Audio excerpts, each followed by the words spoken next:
এই সবুজ ঘাস, এই সবুজ প্রকৃতি, এটা আমার বাংলাদেশের। যখন আমি বাংলাদেশে ছিলাম তখন কিছুটা মুহূর্ত আমি ভিডিও করছিলাম। কেন জানি নিজের দেশের কথা খুব মিস করতেছি, খুব মনে পড়তেছে বন্ধুরা। তোমরা সবাই কেমন আছো জানি না, তবে আশা করি সবাই খুব ভালো আছো। আসসালামু আলাইকুম প্রিয় গাইস, সবাই কেমন আছেন? আপনাদের দোয়ায় ভালোবাসায় মোটামুটি আছি আমি। নতুন আর একটা ব্লগ ভিডিও আপনাদের জন্য নিয়ে আসলাম আমি শিউলি, মালয়েশিয়া থেকে। খুব বেশি কিছু আজকে আপনাদের জন্য থাকছে না ভিডিওয়, হয়তো কথাগুলো আপনাদের জন্য ভালো লাগতেও পারে, তাই দয়া করে ভিডিওটা শুনবেন। এই ভিডিওটা 3 দিন আগের, যখন অসুস্থ ছিলাম। আমার হাজব্যান্ড ওর ডিউটি থেকে এসে আমাকে, আমি রান্না করতে পারি নাই, তখন ও নিজে খাবার ঘরে যাচ্ছিল, তাই তৈরি করে আমাকে খাইয়েছে। সেটাই আপনাদের সাথে শেয়ার করতেছি। এবং আজকে এক আপু আমার দেশের বাড়ি কোথায় বা আমার হাজব্যান্ড কী কাজ করে এগুলাই জানতে চাইছিল কমেন্টের মাধ্যমে, আমি বলি নাই।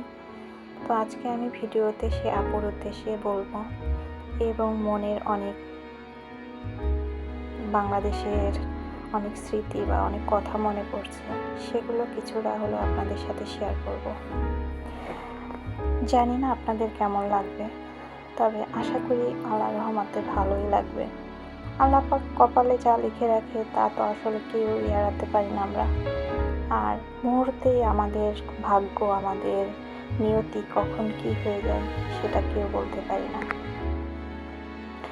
তবুও আল্লাহর কাছে হাজার হাজার শুকরিয়া প্রতি মুহূর্তেই জানাই যে যেমন আছি আলহামদুলিল্লাহ, আলহামদুলিল্লাহ, আলহামদুলিল্লাহ। কারণ আমার থেকেও অনেকে হয়তো অনেক কষ্টে আছে বা অনেক না খেয়ে আছে, অনেক খারাপ আছে। যেটুকুই আমরা যেখানে থাকি না কেন, সবারই আল্লাহর শুকরিয়া আদায় করা উচিত। তো যাই হোক, আপনার ভাইয়া আমার জন্য নাস্তা, বা তার জন্য নাস্তা না, এটা হচ্ছে রাতের খাবার তৈরি করতেছে। সে যখন রাত 3টায় আসে বাসায়, তখনই এসে আমার জন্য এই খাবার তৈরি করে, দুজনে একসঙ্গে খেয়ে রাতে ঘুমোয়। তো যাই হোক, একটা আপু কমেন্টের মাধ্যমে জানতে চেয়েছে, আপু তোমার দেশের বাড়ি কোথায়? তো আপুর নামটা আমি বলছি না। যদি আপু কখনো প্রশ্ন করে, তখন আমি আপুর কাছ থেকে অনুমতি চেয়ে নেব যে হ্যাঁ আপুর নামটা এই, তখন আমি জানাবো। তো আমার দেশের বাড়ি আপু, আমি হচ্ছে নড়াইলের মেয়ে। যশোর নড়াইল লোহাগড়াতে আমাদের বাড়ি। আমি লোহাগড়ারই মেয়ে, নড়াইল লোহাগড়ার মেয়ে আপু। আর আমার হাজব্যান্ড চাকরি করে মালয়েশিয়া একটা চায়না কোম্পানিতে, এবং সে অনেক পরিশ্রম করে, অনেক কষ্ট করে। সে, তোমরা দেখো যে সে কষ্ট করে এসেও আমাকে কিন্তু রান্না করে খাওয়ায়, যে যা খাওয়ায়। আর অনেক সময় কী হয় আপু, আমি কিন্তু কোনো শো অফ পছন্দ করি না। আমার জীবনে যতটুকু বাস্তবতা ততটুকুই তোমাদের সঙ্গে তুলে ধরি। তো যা হোক, ও কিন্তু রাতে আমার জন্য ওই খাবারটা, অনেক ওরও শরীর খুব খারাপ ছিল, তার মধ্যেও ও আমার জন্য এই খাবারটা তৈরি করতেছে। এটাই আসলে অনেক বড় একটা ভাগ্যর ব্যাপার, কারণ সেও অসুস্থ, সেই কিন্তু খাবারটা তৈরি করলো। তা এটাই আমার জন্য অনেক বড় পাওয়া। আমি তাকে মন থেকে অনেক ভালোবাসি এবং তার প্রতি অনেক সম্মান করি। সেও আমাকে অনেক ভালোবাসে, সেও আমার প্রতি অনেক টেক কেয়ার। হ্যাঁ, ভুল ভ্রান্তি, রাগ অভিমান তো থাকবেই, এগুলো নেই এমন কোনো স্বামী স্ত্রী নেই। আর এগুলো না থাকলে তো কখনোই একটা সম্পর্কর মজবুত কখনোই হওয়া সম্ভব না। ভুল ভ্রান্তি, রাগ অভিমান, রাগারাগি, এগুলো তো থাকবেই। তবে আমার বাংলাদেশের কথা খুব কেন মিস করতেছি বন্ধুরা, আমার যখন মন খারাপ হতো, কোনো কারণে মন মানসিকতা খুবই খারাপ লাগতো, কষ্ট লাগতো, তখন আমি আমার এক মনের মতো হোক আর যেমনই হোক, এক বান্ধবী, হিন্দু একটা মেয়ে, তোমার মানে অনেক ভিডিও আছে তার সাথে, তোমরা দেখতে পারবা আগের ভিডিওগুলোয় গেলে।